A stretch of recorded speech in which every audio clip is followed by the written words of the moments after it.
Could a competitor steal your homepage headline and still make sense? If yes, you need a better differentiation.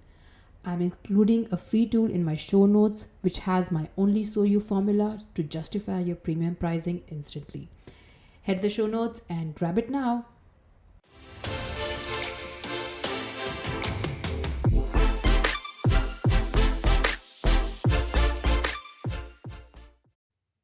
Today we are doing something special.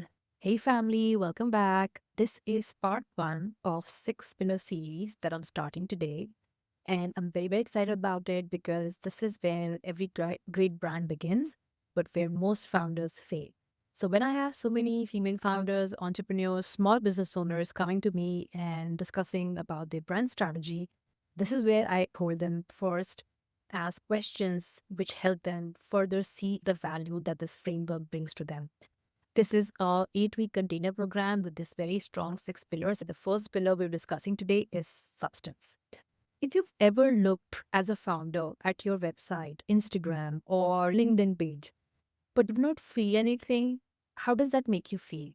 You have this amazing logo that you paid so much money for, you have a great caption, which you hired somebody to write something for, you have another salesperson who's doing all the pitch, but everything feels hollow, like you're playing dress up in someone else's business. So I use the outside in trap, right? This is the outside in trap. And I use people and I hold them in this space and ask them questions because this is where a lot of founders are looking at their businesses from an outside in perspective. Oh, wow, this is trending. This is what I need. I should build on this. This is where all the TikTok and IG population is going. So let me build that. That's the outside in trap. And I really need to anchor the founder in this space because most people start with packaging, the fonts, colors, look. But in the container, we do the opposite. We build from the inside out because if the substance isn't there, the marketing will eventually fail. There's no truth behind the promise you're making. Very recently, I was sitting across a salesperson from one of the brands I have been following for last almost 1 or 2 years. Honestly, because the founder is so active on all the platforms. I eventually wanted to actually buy the product because I believe in the founder stories and the brand that they're creating. And when sat across the salesperson, I was so disappointed. Everything the founder stands for, everything he's talking about, the experience I had interacting with the salesperson was exactly the opposite. So I really want to, being based here in Fremont and Silicon Valley, I already see these empty shell syndromes everywhere. We live in scale at all cost culture. The pressure is on to get the product out, get the funding, look big, hire more salespeople. I mean, how many, like, just the experience I'm talking about, I'm sure someone has, bought into the skincare line or some kind of a food and beverage product because it's been the inspiring stories and minimalistic looks and this cool girl vibe. And we gave into it, but then maybe there's a crisis, right? There's a supply chain issue, there's a customer complaint. And that time, the customer's interaction with the brand, the response is so generic. They don't have a North Star, the brand strategy, the brand culture to their entire team because it shows when you're interacting with when in times of crisis, the lack of compassion or intention in their way to repair whatever has gone wrong shows that the brand substance was not put in place in every call, every training, every handout that was given out, so that the teams could not function when it was time to show the brand substance, the brand culture. So, without substance, you aren't a brand, you're just a product with a fancy label. Products are replaceable, brands with substance are unforgettable. What is brand substance and what actually makes brand substance? In my framework, I try to divide it and make it easy to look at it from three specific things, right? Number one, what are your core values? And not the values that you put up on a board, like, I don't know, courage, and there's like a flying eagle. Like, what does that even mean? It means nothing. Like, it's just a culture value that you've put, but cannot be put into action. So, As the founder, as a decision maker at the top level, what are your core values? And those are not just words, right? As I said, courage, integrity, quality, they are how you make hard decisions. If you say your value is radical transparency, and in a situation there is a shipment that's got delayed, you don't hide, right? You send an honest email to your customers before they even ask. That is substance in action. You have the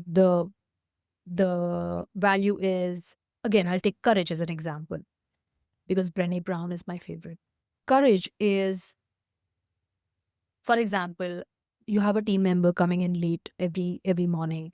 This week you obviously confronted the team member, and the team member felt that they can be courageous enough to tell you the reason. It could be as simple as self-care, like, I'm sorry, I've had to hit the gym this morning, my body is not functioning well, I really need to take care of my body before I can take care of the business. That kind of brand culture, that kind of brand substance that you bring to your employees will reflect in what they bring to your customers.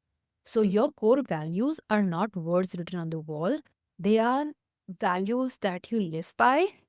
Maybe you have people who are heading teams accountable for these values. Maybe you have KPIs for these values of how you demonstrated these values to your team members.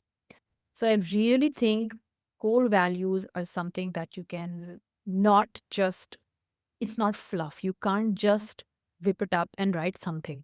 There needs to be real work that goes into it. Part two is like the big why, right? This is your soul. This is the soul of your company. Why does your company even exist besides making money? This is my favorite because I've in the past worked with a lot of people who are very clear they're here to just make money at any cost. It's a very surface level belief system that they're trying to project. At the end of it, they're all just because that's the idea. Oh, we all here to make money. What else are we here for? I'm sure that'll make you money. So if you're starting a business, that's not a good enough reason to employ so many people and affect so many lives. And you are in the capacity to impact lives. Why would you just restrict the big why to being profitable? I know this is going a bit spiritual, but I really feel that. Like, for example, if you sell organic baby clothes, is it just about the cotton or the bamboo that you're using? Or is it about protecting the next generation's health? When you know your why. I recently interacted with somebody who makes bamboo clothing for babies because they want babies to sleep not soaking wet. The bamboo helps the cloth remain dry. Good sleep for baby means good sleep for mother, happy mother, which is so important in the child's life more than a perfect mother. That's your why. The more you pitch into it, the more you deep dive into it, you are really talking to the real audience with your own pain and your own why that you suffered through. That's the why that you need to talk about when you are trying to build the brand substance, the brand culture. The third thing is the target transformation. Who are you really serving and how do they change? Because I know that it's very simple to think of transformation as before, after, and boom, that's it, right? I really feel transformation cannot be restricted to the before, after specifics. It's almost like black and white. Example, you don't just sell planners. They can fill into journals and their daily habits. But what you're actually selling is the mental peace a woman finally feels in control of her day, right? That's the transformation, is the substance of your brand. The entire act of writing or journaling is taking control of the narrative first in your own head because that's where you first live. Your journal is just a means to the end of taking control of your narrative, of your day, which actually builds you to take stronger decisions. I love journaling, I journal every day. So that's the transformation we're talking about. And there's no before, after. It's not like before the journal, I was a mess, and the moment I got the journal, I'm this perfect Buddha picture. No, that transformation is very superficial. And that's why we need to talk about transformation in so much depth as an entrepreneur, as a leader. You need to sit down and work on it with a deep, deep research. So I know that you will say that, yeah, this all sounds great, very philosophical, but this doesn't make numbers for me. where is the profit here? And I want to flip that narrative and why substance is equal to profit. Let's get real about numbers. Why does this matter for your bank account? When you have substance, you stop being a commodity. Hear that again. When you have substance, you stop being a commodity. Look at two coffee shops, Starbucks, this $5 for coffee. You go in, you buy that. And maybe in your neighborhood, there's a coffee shop that is supporting women owned farmers somewhere in Venezuela or South America. They use compostable packaging. They host community workshops and charge $9 for coffee. People pay it happily. Why? Because they aren't buying just caffeine, they are buying the substance of the brand. When you go deep into your positioning and substance in my container program, we aren't just making you feel better about your business, we are making you more profitable. This kind of clarity helps you charge 2x, 3x more when you sell a mission, not just a product.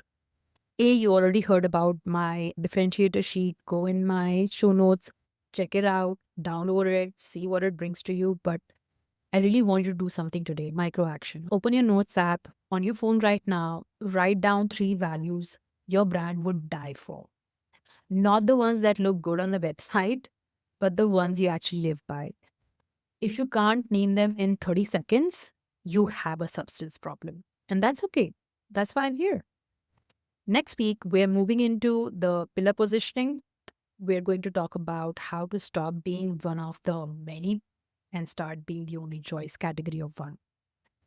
All right, guys, to your clarity, I'm Shivani, and I'll see you in the next episode.